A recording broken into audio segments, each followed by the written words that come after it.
அன்பானவர்களே, இன்றைய தினத்திலே இப்படி செயல்பட்டு கொண்டிருக்கிற உங்கள் குடும்பங்களுடைய ஒரு மெய்யான ஆசீர்வாதத்திற்காக ஜெபிக்க வேண்டும் என்ற ஒரு உணர்வைத்தான் கர்த்தர் தந்து இந்த இடத்தில் அடியானை அனுப்பியிருக்கிறார். அதற்கேற்ப சில வார்த்தைகளையும் சொல்லி ஜெபிக்கும்படியாக ஆசைப்படுகிறேன். நீங்கள் கர்த்தருடைய ராஜ்யத்துக்காக தேவ கிரியைகளிலே நீங்கள் ஈடுபட்டு நிற்கும் பொழுது கர்த்தர் உங்களை நினைத்தருளுகிறார். உங்கள் வாழ்விலே, உங்கள் குடும்பத்திலே, உங்களுடைய பொருளாதாரம் மற்றும் சகல காரியங்களிலும் தேவன் உங்களுக்கு நன்மை செய்வார், செய்து கொண்டு இருக்கிறார். அல்லேலூயா. அதைவிட மேலாக நம்முடைய ஆவிக்குரிய விஷயத்திலே, ஆத்துமாவுக்கு அடுத்த காரியங்களிலே தேவன் பெரிய நன்மைகள் செய்ய வேண்டும். ஆமென். ஏன்னா உலகத்திலே நமக்கு தேவை பலது இருக்கிறது, அதெல்லாம் அவ்வப்போது சந்திக்கப்பட வேண்டும்.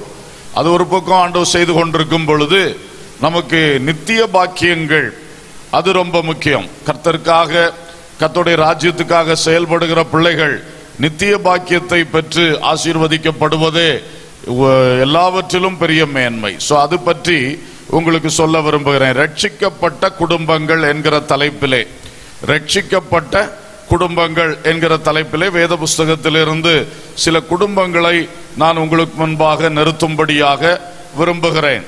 ஒரு துவக்க வசனமாக அப்போஸ்தலர் நடபடிகள் 16ஆம் அதிகாரம் 31ஆம் வசனம், 16:31 பார்க்கிறோம்.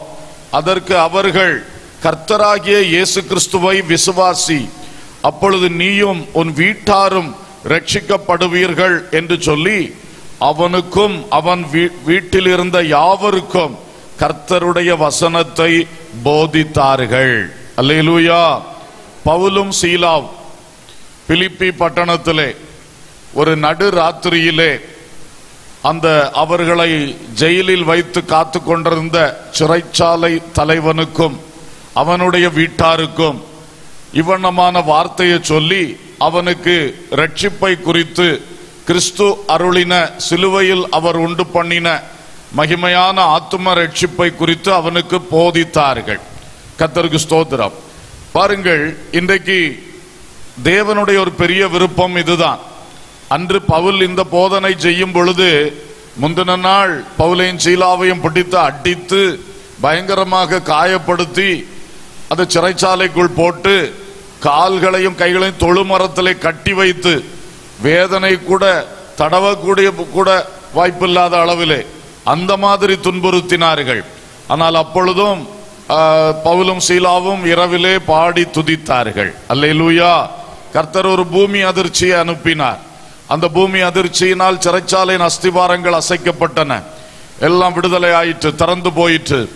அப்போ இவெல்லாம் வெளியே விடுதலை பெற்றார்கள். ஆண்டவரே விடுதலை கொடுத்தார்.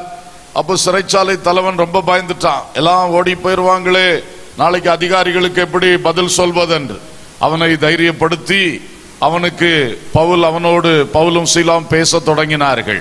அதுதான் இந்த சம்பவம். அப்ப பாருங்கள், இப்படித்தான் தேவன் அந்த இக்கட்டான சூழ்நிலையில் கூட அவர்கள் அந்த சிறைச்சாலை தலைவனையும் அவன் குடும்பத்தையும் நேசித்தார்கள். சிறைச்சாலை தலைவனையும் அவன் வீட்டில் உள்ள யாவருக்கும் சேர்த்து சுவிசேஷம் சொன்னார்கள். நடு ராத்திரி ஒரு மிக பயங்கர சம்பவம் நடந்திருக்கிறது. பூமி அதிர்ச்சி, சிறைச்சாலையே உடைந்து கிடக்கிறது. அதன் பொறுப்பாளி இந்த மனுஷன். அவனை பிடித்து உட்கார வைத்து அந்த மாதிரி ஒரு சூழ்நிலையில அவன் வீட்டாருக்கே போதித்தார்கள் என்று சொன்னால் அந்த பவுலுடைய உள்ளத்திலே எவ்வளவு அது ஒரு முக்கியமான விஷயமாய் காணப்பட்டது. அல்லேலூயா. நாளை காலை நேரம் கிடைக்குமோ தெரியாது, வாய்ப்பு கிடைக்குமோ தெரியாது. அந்த பவுல் தான் சொன்னார், சமயம் வாய்த்தாலும் வாய்க்காவிட்டாலும் திருவசனத்தை ஜாக்கிரதையாய் பிரசங்கம் பண்ணு. அந்த நடுராத்திரியிலே அந்த மிக மிக ஒரு என்ன சொல்றது, ஒரு இக்கட்டான ஒரு சூழ்நிலை. யாரும் மனம் செலுத்தி எதுவும் கேட்க மாட்டாங்க. ஆனா அங்கேயும் அவனுக்கு மட்டும் இல்ல அவன் குடும்பத்தாருக்கும் சேர்த்து சுவிசேஷத்தை சொன்னார். சொன்ன வார்த்தை, நீ விசுவாசி, அப்பொழுது உன் வீட்டாரும் என்ன செய்வார்கள், வருவார்கள். அல்லேலூயா. நீ கர்த்தராகிய இயேசு கிறிஸ்துவை விசுவாசி, அப்பொழுது நீயும் உன் வீட்டாரும் ரட்சிக்கப்படுவீர்கள். இன்றைக்கு அன்பானவர்களை, இந்த ஒரு பாரம் நமது உள்ளத்தில் வைக்கப்படணும். அதுக்காக நாம் இன்றைக்கு சேர்ந்து ஜெபிக்க போறோம். நீங்கள் தொடர்ந்து மற்றுள்ள காரியங்களுக்காக ஜெபிக்கும் போது இதை முன்வைக்க வேண்டும். முதல் காரியமா வைக்கணும். ஏன்னா நம்ம எல்லாம் செய்துட்டோம், கடைசியில அந்த பரம பாக்கியத்தை நம்ம இழந்துட்டோம்னா அது என்ன பிரயோஜனம்? மிக சங்கடம். ஆனபடியினாலே அதற்கு அதிக ஒரு சீரியஸ்னஸ் கொடுத்து நீங்கள் ஜெபிக்க ஆயத்தமாக வேண்டும். நீங்களும் உங்கள் குடும்பத்தாரும் உங்கள் வீட்டாரும் ரட்சிக்கப்பட வேண்டும். அல்லேலூயா, ஸ்தோத்திரம். முதலாவது நோவா குடும்பத்தை நான் உங்கள் நினைவில் வைக்கும்படியாய் விரும்புகிறேன். நோவா குடும்பத்தை குறித்து நாம் பார்க்கும் பொழுது ஆதியாகமம் 7வது அதிகாரத்திலே அந்த 5ஆம் வசனம் பாருங்க. 7:5. நோவா தனக்கு கர்த்தர் கட்டளை இட்டபடி எல்லாம் செய்தான். ஷார்ட்டா இந்த வார்த்தை சொல்லுது, நோவா கர்த்தர் தனக்கு கட்டளை இட்டபடி எல்லாம் செய்தான். என்ன செய்தான்? பேழையை உண்டு பண்ண சொன்னார். அவன் அவர் சொன்னபடி கட்டளையிட்டபடியே கருத்தாக அழகாக அந்த பேழையை அவன் உண்டு பண்ணினான். அடுத்து 7ஆம் வசனம் பாருங்க. ஜலப்பிரளயத்துக்கு தப்பும்படி நோவாவும் அவனுடனே கூட அவன் குமாரரும் அவன் மனைவியும் அவன் குமாரரின் மனைவிகளும் பேழைக்குள் பிரவேசித்தார்கள். அல்லேலூயா, ஸ்தோத்திரம். ஜலப்பிரளயத்துக்கு தப்பும்படி நோவா கர்த்தர் தனக்கு கட்டளையிட்டபடி தான் கட்டின உருவாக்கின பேழைக்குள்ளே பிரவேசித்தான். அவன் வார்த்தையை கேட்டு அவன் மனைவி, அவனுடைய 3 குமாரர்கள், அவனுடைய 3 மருமகள்கள், இவ்வளவு பேர் மொத்த 8 பேராக அந்த பேழைக்குள்ளே அவர்கள் பிரவேசித்தார்கள். ஆனால் அவன் எல்லாருக்கும் அழைப்பு கொடுத்தான், ஒருவரும் வரவில்லை. அப்படி பேழைக்குள் இந்த 8 பேர், ஆனா இந்த நோவாவுடைய முழு குடும்பம், அல்லேலூயா, நோவாவுடைய முழு குடும்பம் உள்ளே பிரவேசித்தார்கள். நமக்கு தெரியும், பிரவேசிக்காத அத்தனை பேரும் ஜலப்பிரளயத்தில் அழிந்து போனார்கள். நோவாவும் குடும்பமும் ஜலப்பிரளயத்திற்கு தப்பி பாதுகாக்கப்பட்டார்கள். அல்லேலூயா, அது அன்றைக்கு ஒரு பெரிய ரட்சிப்பு. ஜீவன் காக்கப்பட்டது. எவ்வளவு பெரிய ஒரு ரட்சிப்பு அவர்களுக்கு உண்டாயிற்று. அன்பானவர்களே, ஆண்டவர் இயேசு ஒரு விசை சொல்லும் பொழுது சொன்னார், நோவா காலத்தில் எப்படி நடந்ததோ அப்படியே மனுஷகுமாரன் வரும் காலத்திலும் நடக்கும். அப்போ அதுல நிறைய கம்பாரிசன் இருக்கிறது. அதுல முக்கியமான விஷயம், அன்றிருந்த உலகத்துக்கு ஆண்டவர் அன்னைக்கு ஒரு நியாய தீர்ப்பு கொடுத்தார் அந்த மனுக்குலத்துக்கு. அந்த நியாய தீர்ப்பிலே தப்பி பிழைத்தது, ரட்சிக்கப்பட்டது இந்த 8 பேர் தான். அன்றைக்கு இருந்த முழு ஜனத்தொகையும் அழிந்து போனார்கள். கர்த்தருடைய கோபத்தின் அந்த வெள்ளத்தில் அவள் என்ன செய்தார்கள்? அமிழ்ந்தே போனார்கள். அதே போல மனுஷகுமாரன் வரும் காலத்திலும் நடக்கும். கர்த்தர் இனி ஒரு பெரிய நியாய தீர்ப்பை இந்த மனுக்குலத்துக்கு வைத்திருக்கிறார். அது இறுதி நியாய தீர்ப்பு. ஆதாம் தொடங்கி இன்று வரைக்கும் அந்த நாட்கள் வரைக்கும் வாழப்போகிற மக்கள் அத்தனை பேருக்கும் சேர்த்து ஒரு பெரிய நியாய தீர்ப்பு. வெளிப்படுத்தல் 20:11 சொல்லப்பட்டிருக்கிற 21:11 சொல்லப்பட்டிருக்கிற அந்த நியாய தீர்ப்பு வெள்ளை சிங்காசன நியாய தீர்ப்பு.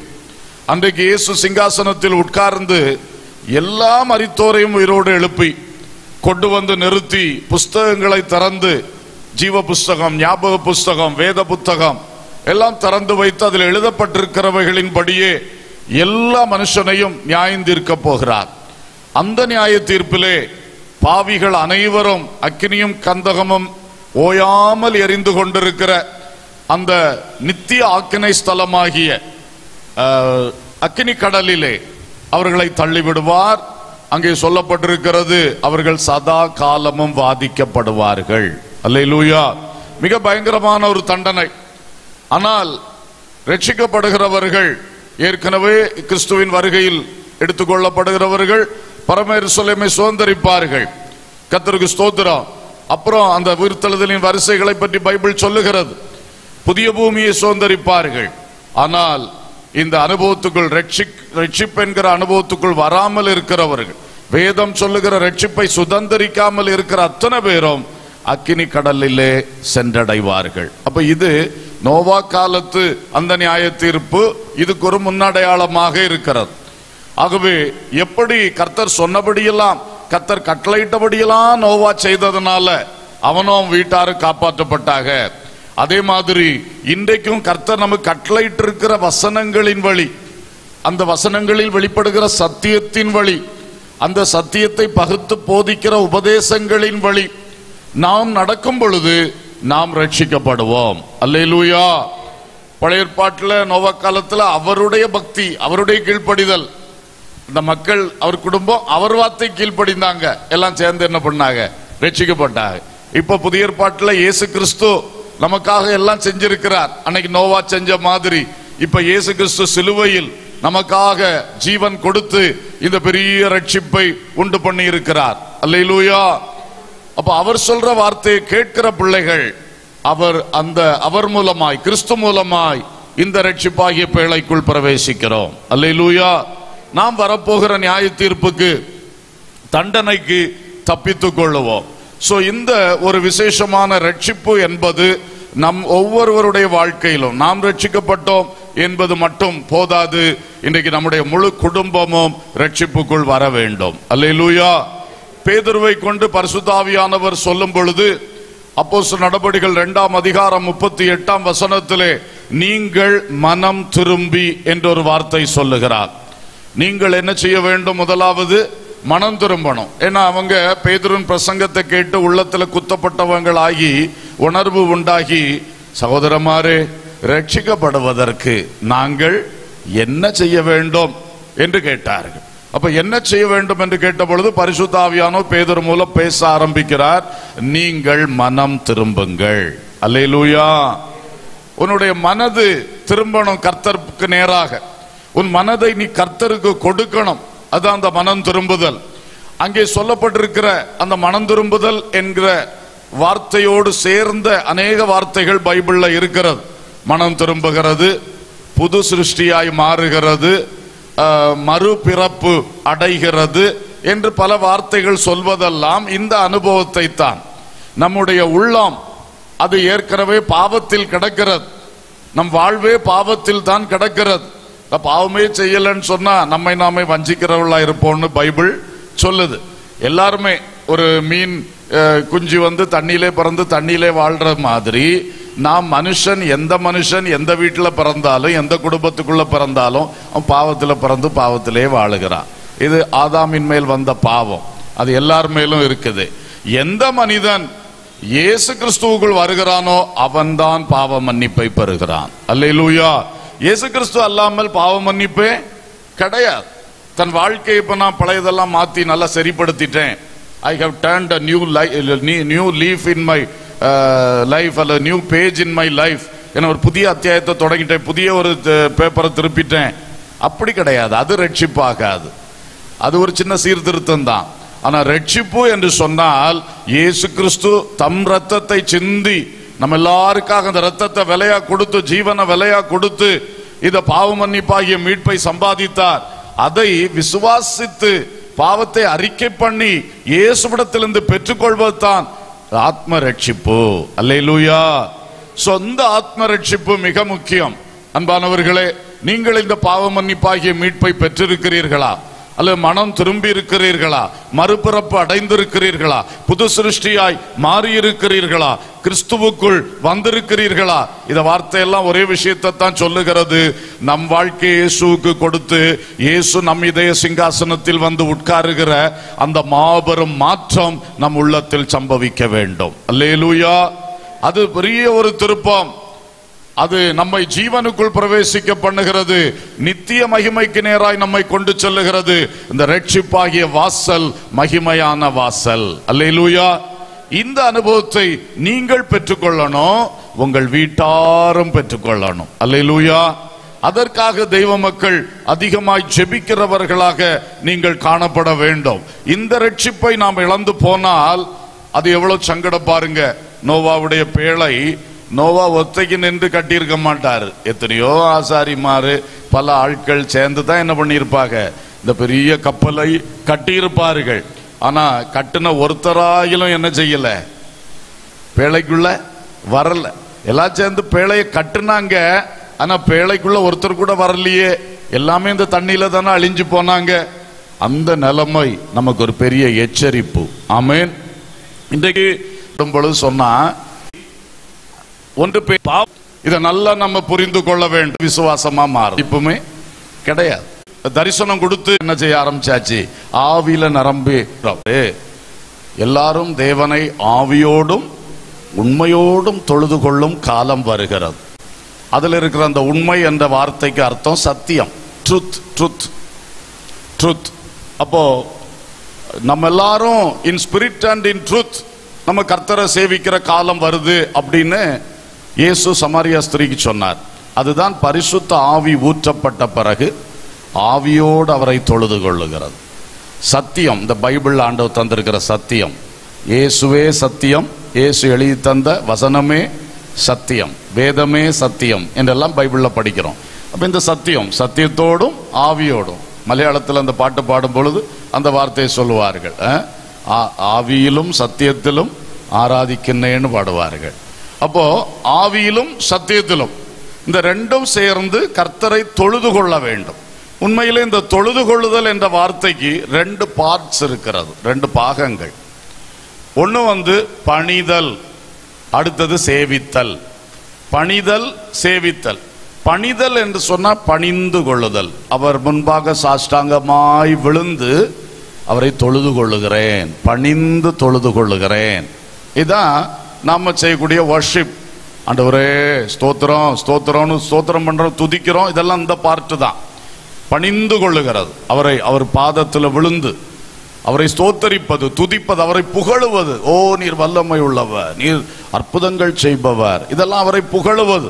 அவருடைய நாமங்களை சொல்லி அவரை உயர்த்துவது. யெகோவா ஈரே, என் தேவைகள் சந்தித்தீரே, யெகோவா ராஃபா, என்னை குணமாக்கினீரே. இப்படி நிறைய விதங்கள்ல அவர் பாடல்கள் இதெல்லாம் சேர்ந்தது தான் இந்த பணிதல்.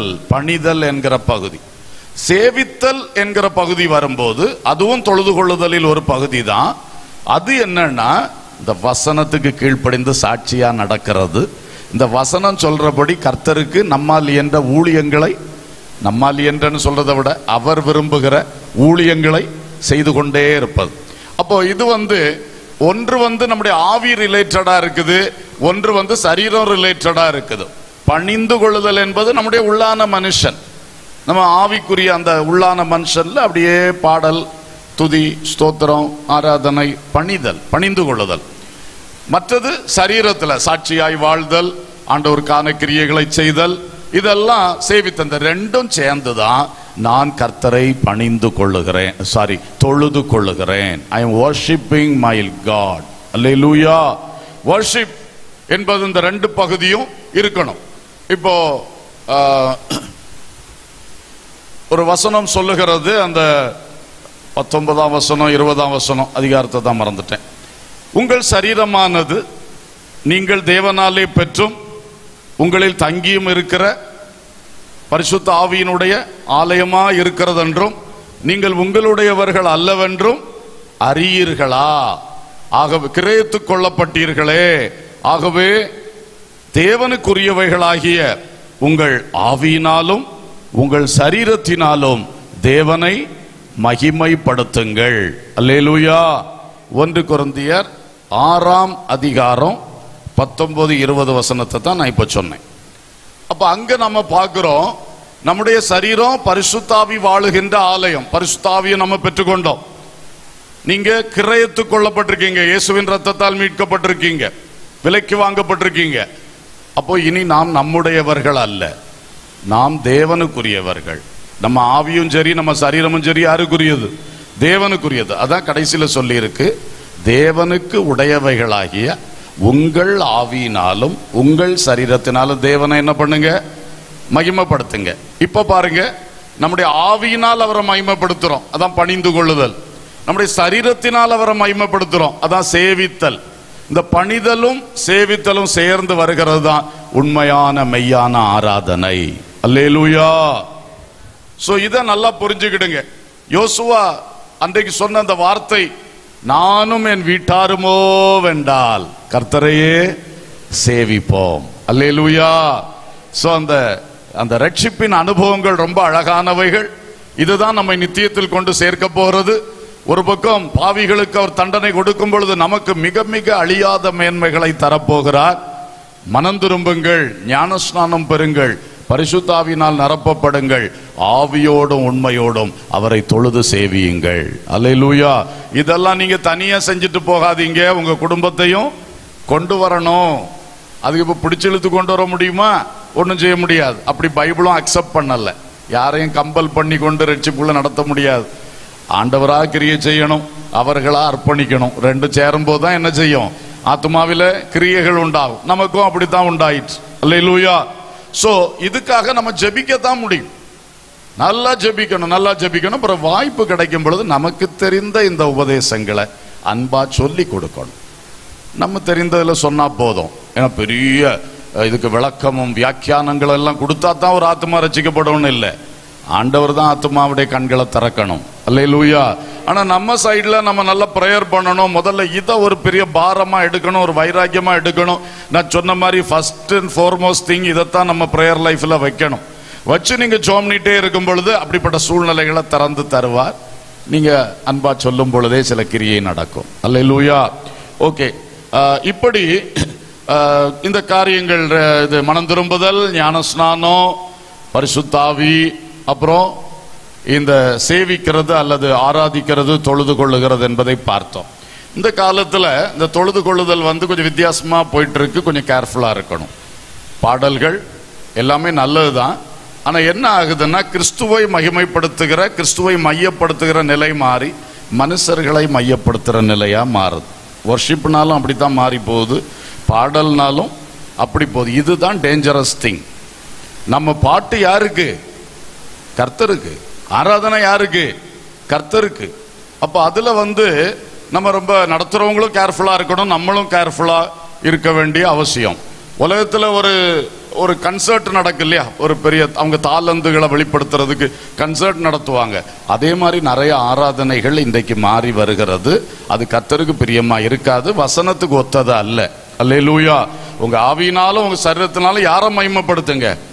தேவனை மகிமைப்படுத்துங்க. இதுல கருத்தா இருப்போம். கடைசியா ஒன்றை சொல்லி ஜெபிக்க விரும்புகிறேன். ஆக்கில்லா பிரிஸ்கில்லா குடும்பம், இவர்களை பொறுத்த மட்டிலே அப்போஸ்தலர் 18ஆம் அதிகாரம் 18ஆம் வசனம் 18:18, பவுல் அநேக நாள் அங்கே தரித்திருந்த பின்பு சகோதரிடத்தில் உத்தரவு பெற்றுக்கொண்டு தனக்கு ஒரு பிரார்த்தனை உண்டாயிருந்தபடியால் கெங்கிரேயா பட்டணத்தில் தலை சவரம் பண்ணிக்கொண்டு சீரியா தேசத்துக்கு போக கப்பல் ஏறினான். பிரிஸ்கில்லாவும் ஆக்கில்லாவும் அவனுடனே கூட போனார்கள். அல்லேலூயா. இந்த குடும்பத்தை பற்றி ஒரு 4-5 வசனங்கள் இருக்கிறது, எல்லாம் நான் சொல்லல. இவங்களுடைய சிறப்பு என்னன்னா, குடும்பமாய் ஊழியம் செய்தார்கள். அல்லேலூயா சொல்லுவோம். இவ 2 பேர் தான், ஆக்கில்லா கணவன், பிரிஸ்கில்லா மனைவி. கொரிந்து பட்டணத்தில் இருக்கும் பொழுது முதல் பவுல் அவங்க வீட்டுக்கு வந்தார். பவுலை ஏற்றுக்கொண்டார்கள், அவங்க வீட்டிலே தங்க வச்சாங்க. அவங்க கூடார தொழில் செய்யறவங்க.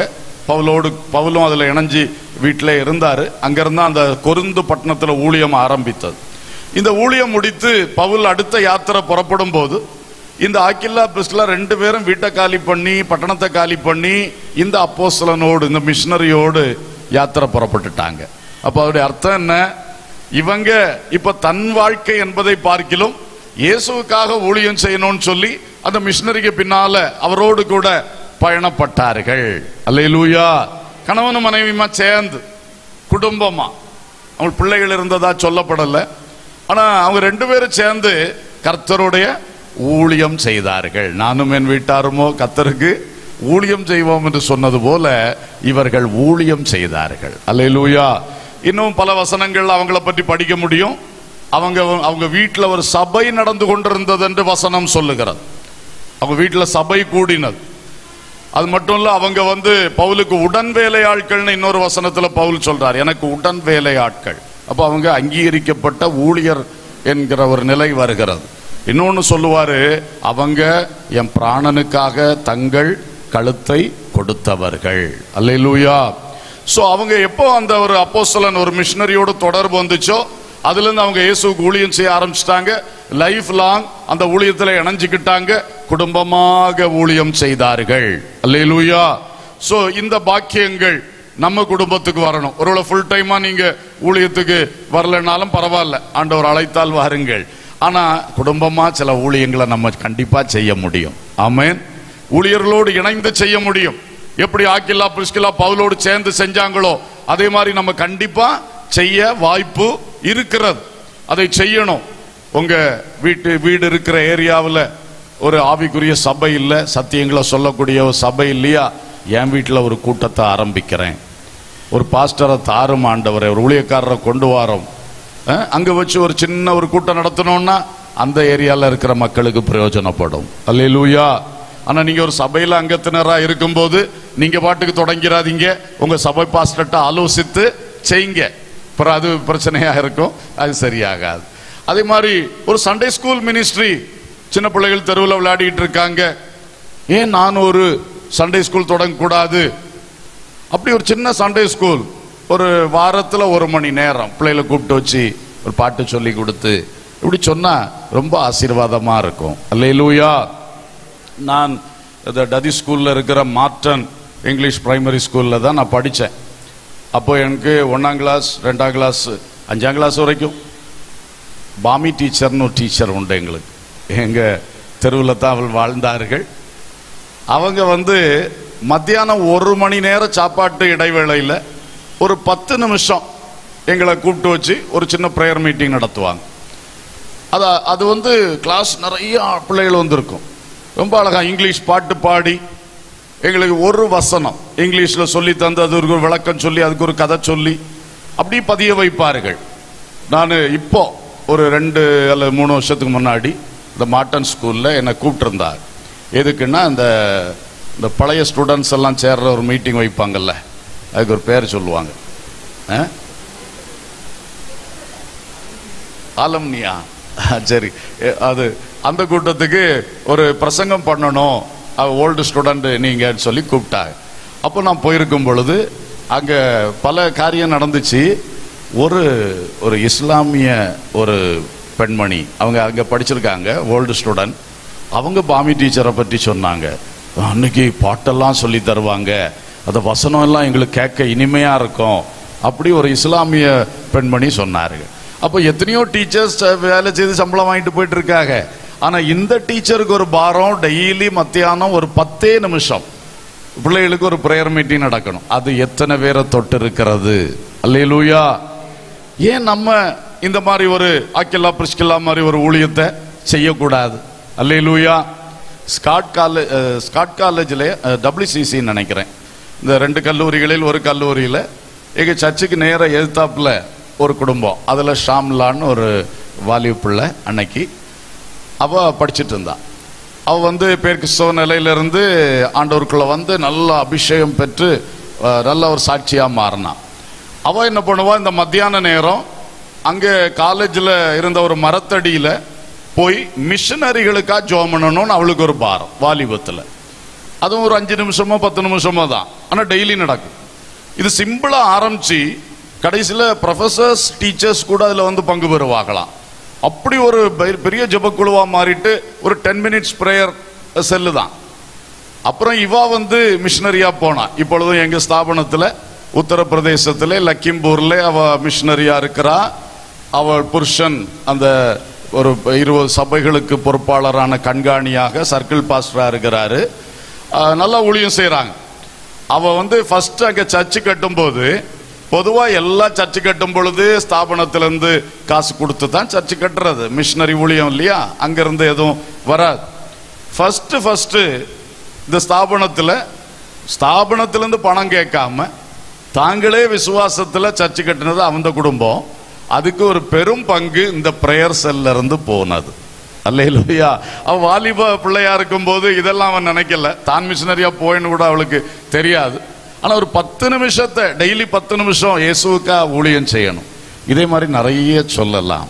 இன்னைக்கு உங்கள் வீட்டிலே ஒருவேளை கொஞ்சம் வாலிபர்கள் சுத்தி இருக்காங்களா? இந்த வாலிபர்களை குறித்து ஒரு பாரம் இருக்கா?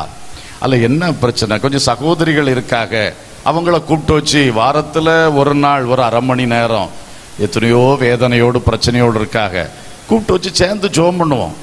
நமக்கு பிரசங்கம் பண்ண கூட தெரியல, அதெல்லாம் வேண்டாம், சேர்த்து வச்சு ஜெபம் பண்ணுவோம். அவங்களுக்கு பிரச்சனையை கேட்போம், எல்லாம் சேர்ந்து என்ன செய்வோம், ஜெபம் பண்ணுவோம். இப்படி இயேசுவுக்கு வாசலை நீங்க திறந்து கொடுக்க கொடுக்க இயேசு அங்கே வந்து கிரியை செய்வார். அல்லேலூயா. ஒரு ஆக்கில்லா பிரிஸ்கில்லா குடும்பமா இதை செய்தார். ஏன்னா இதெல்லாம் உங்க கணவனாருடைய ஒத்துழைப்பு இல்லாம நீங்க வீடை திறந்த அடுத்தால கொண்டு வர முடியாது. அதுவும் சண்டே ஸ்கூல் நடத்துறதுன்னா பெரிய ரிஸ்க். ஊழியம் எல்லாம் வந்து வரைஞ்சு போட்டு போயிடுவானுங்க, சுவரெல்லாம் நாசம் பண்ணி போட்டு போயிடும் பிள்ளைகள். அதெல்லாம் கொஞ்சம் சகிக்கணும், எடுக்கணும். சரி, இயேசுக்காக இந்த பிள்ளைகளை உருவாக்குவோம்.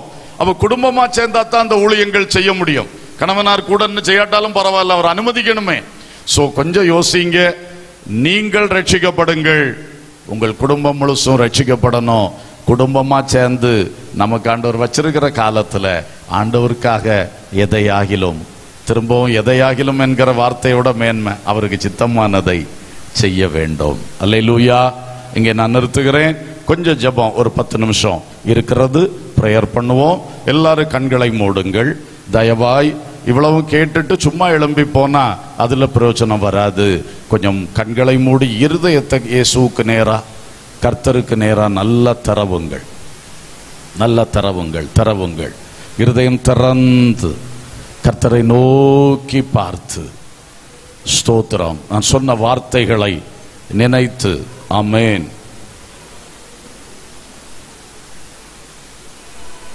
எல்லாரும் கர்த்தரோடு பேசுவோம், கர்த்தரோடு பேசலாம். ஹல்லேலூயா. ஒரு உண்மையான ஜெப வேளையா இருக்கட்டும். சும்மா சமாளிச்சுட்டு ஜெபிச்சுட்டு கூட்டத்தை எப்போ முடிப்பாங்க அந்த மாதிரி சிந்தனையை விட்டுக்கிட்டு, இவ்வளோ நேரம் இருந்தோம், கூடி போனால் ஒரு 10 நிமிஷம் கான்சன்ட்ரேட் பண்ணி உண்மையா இருதயத்தை சிந்தனை எல்லாம் ஆண்டவருக்கு நேராக்கி கர்த்தரை நோக்கி பாருங்கள். உயரம் உன்னதமான சிங்காசனத்தில் வீற்றிருக்கும் பரலோக தகப்பனை நோக்கி பாருங்க. ஆண்டவரே, இந்த ரட்சிப்பு விலையேற பெற்றது, இந்த ஆத்ம ரட்சிப்பு நித்தியத்துக்கு தேவையானது. அப்பா, எனக்கு அதை தாங்க. எந்த ஸ்டேஜில் நீங்க இருக்கிறீங்க? மனம் திரும்பி இருக்கிறீங்களா? இல்லைன்னா அதை பற்றி பேசுங்க ஆண்டவர்கிட்ட. நான் ஒரு பாவி ஐயா, சிலவேளை நான் ரொம்ப நீதிமான் நினைச்சுக்கிறேன், ஆனா இயேசுவின் ரத்தம் இல்லாம என் பாவம் மன்னிக்கப்படவே வாய்ப்பில்லையே. நான் ஒரு பாவி தான் ஆண்டவரே, உங்க ரத்தத்தினால் என் ஆத்துமாவை கழுவுங்க,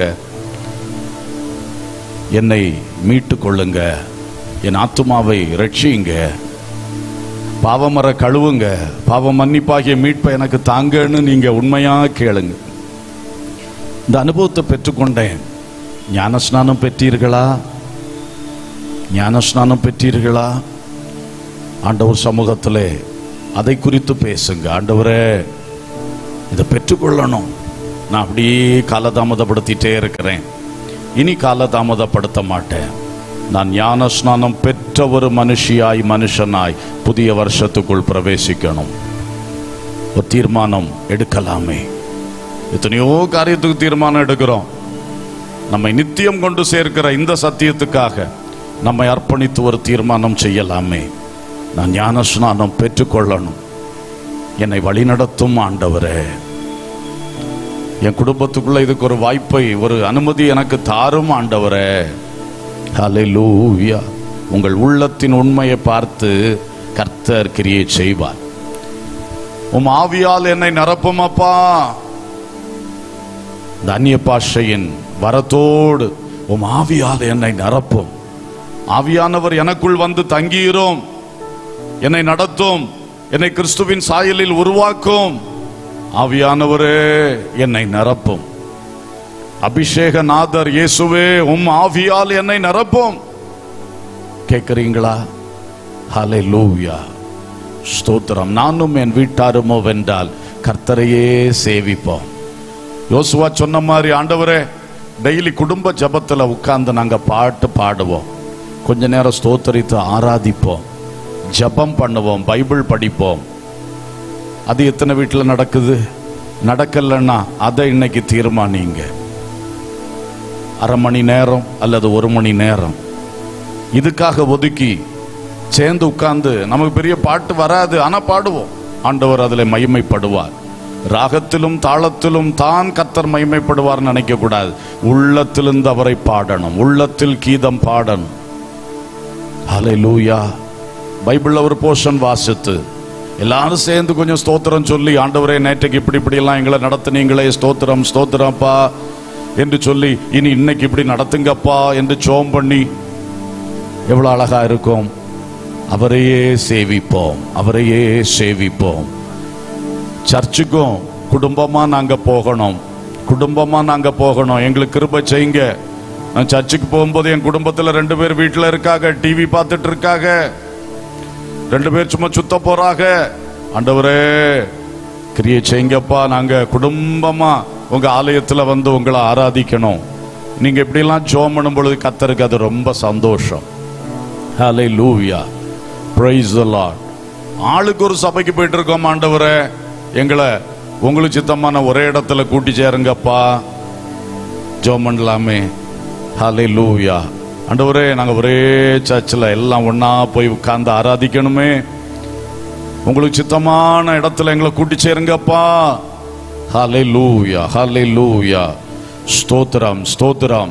இந்த அகிலா பிரிஸ்கில்லா போல பவுலோடு சேர்ந்து ஊழியம் செய்த மாதிரி எங்க பாஸ்டரோடு சேர்ந்து ஊழியம் செய்யணுமே, ஊழியம் செய்யணுமே. என் வீட்டில் ஒரு சபை நடக்கணுமே, அல்லது ஒரு சின்ன ஒரு பிரேயர் மீட்டிங்காவது நடக்கணுமே அப்பா. என் வீட்டில் ஒரு தேவ ஊழியம் நடக்கணுமே அப்பா. ஹல்லேலூயா. என் ஸ்கூல்ல, என் ஆபீஸ்ல எனக்கு வாய்ப்பு கிடைக்கும் ஒரு 5 மினிட்ஸ் ஒன்று நடக்கணுமே. ரொம்ப எதிர்ப்பா இருக்குது, போராட்டமா இருக்குது, அங்க நடத்த முடியாது. சரி 2-3 பேர்கிட்ட பேசி ஆன்லைன்ல நான் செய்திருவேன். அங்க போய் அந்த கேம்பஸுக்குள்ள டிஸ்டர்ப் பண்ணாண்டா. ஆன்லைன்ல நாங்க சேர்ந்து அந்த நிறுவனத்துக்கா ஜெபிப்போம், அதுல உழைக்கிறவங்களுக்கா ஜெபிப்போம். ஒரு 10 மினிட்ஸ் ஆர் 15 மினிட்ஸ் அங்கே கர்த்தர் கிரியை செய்ய ஆரம்பிப்பார். ஹல்லேலூயா, ஹல்லேலூயா. Thank you Jesus, thank you Jesus. நானும் என் வீட்டாருமோ வென்றால் கர்த்தரை சேவிப்போம். நீயும் சேவிப்பாயா, நீயும் சேவிப்பாயா.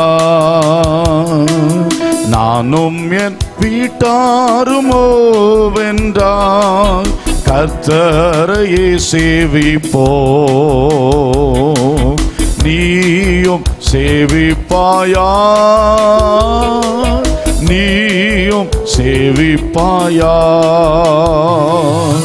நன்மையான ஈவுகளை தேவாதி தேவன் தந்தார்.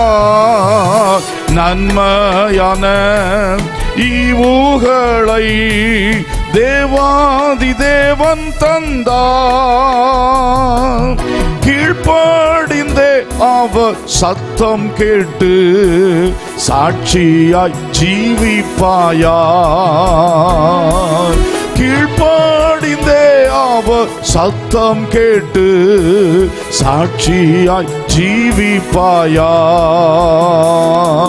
நானும் என் வீட்டாருமோ வென்றான் கர்த்தரையே சேவிப்போம். நீயும் சேவிப்பாயா, நீயும் சேவிப்பாயா. நானும் என் வீட்டாருமோ வென்றால் கர்த்தரையே சேவிப்போம். நீயும் சேவிப்பாயா, நீயும் சேவிப்பாயா. நம் பாதையில் காப்பாற்றியே கர்த்தர் நடத்தினாரே. நம் பாதையில் காப்பாற்றியே கர்த்தர் நடத்தினாரே. கர்த்தர் தந்த ஆசீர் யாவும் பெற்று நன்றியாய் சேவிப்பாயா.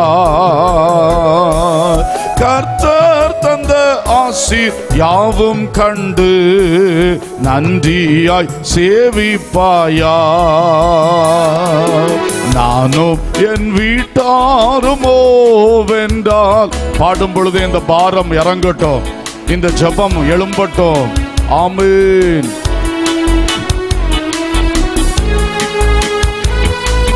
நீயும் சேவிப்பாயா, நானும் என் வீட்டாருமோ வென்றால். ஆமென். கர்த்தாவே, ஓ இந்த வார்த்தை எங்களுக்குள் நிலை நிறுத்தி அனுப்புவீராக. இன்று முதல் எங்கள் ஜெபம் மறுரூபம் ஆகட்டும். நாங்கள் ஆத்தும ரட்சிப்புக்காக, நித்திய பாக்கியத்துக்காக, குடும்பங்களில் தனி ஜெபங்களில் போராடும்படியாய் இங்கு வந்திருக்கிற அந்த வார்த்தையை கேட்கிற ஒவ்வொருவர் மேலும் ஆமென் ஒரு புதிய கிருபை செய்துவிடும்.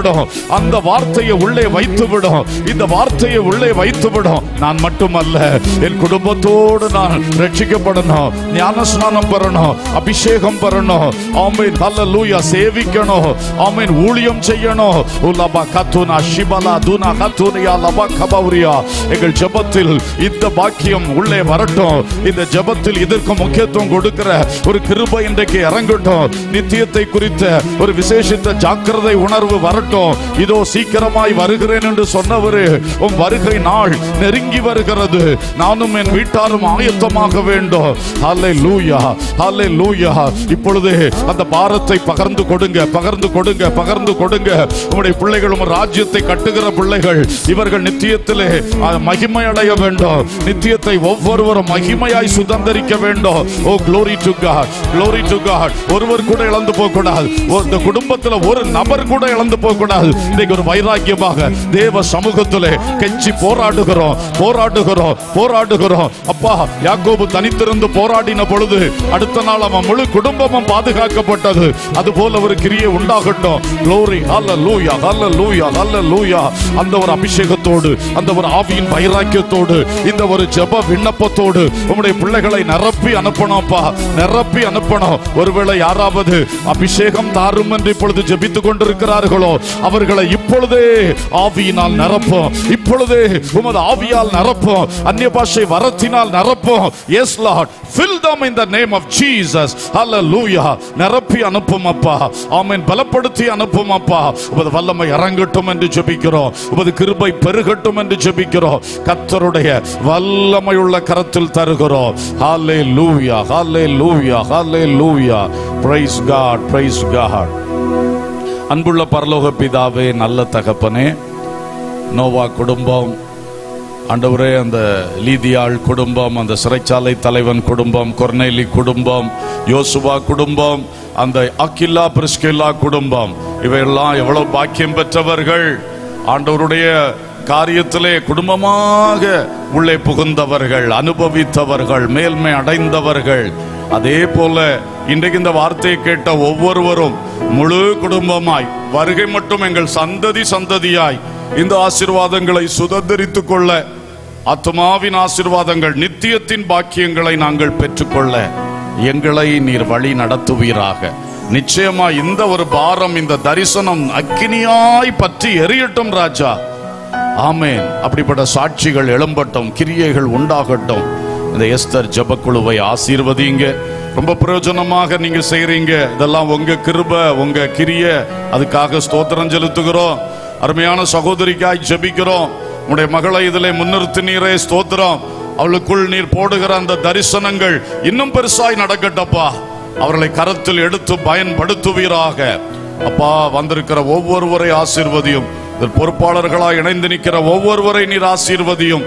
இன்றைக்கு இந்த ஊழியம் நிறைவேற பல்வேறு ஒத்துழைப்புகள் எல்லாரையும் நீர் ஆசீர்வதியும். எல்லாருக்கும் உடைய பலனை கொடும். வருட இறுதி நாட்கள் ரட்சிப்பின் கிரியை வெளிப்படும் நாட்களாய் இருக்க வேண்டும். அதோடு கூட எங்கள் பூமிக்குரிய வாழ்வில் நன்மைகள் உண்டாகட்டும் என்றும் கெஞ்சுகிறோம். சகல துதியும் கனமும் மகிமையும் உமக்கே ஏறெடுக்கிறோம். இயேசுவின் நாமத்தில் கேட்கிறோம் ஜீவனுள்ள பிதாவே. ஆமென், ஆமென். ஸ்தோத்திரம்.